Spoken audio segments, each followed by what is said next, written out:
When it's time for you to start using images in your projects, I want you to be absolutely certain that you have permission to use whatever images you select.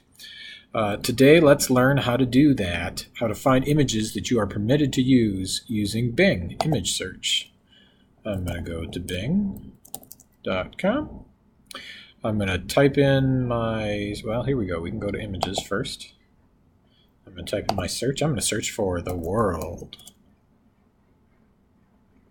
And then over here, you see filters.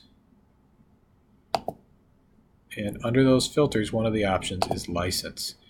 I prefer public domain because that is the most free license that there is. You can do anything with it you want, but any of these licenses that say that you can use or use commercially, you would be welcome to use. Here, let's click on public domain.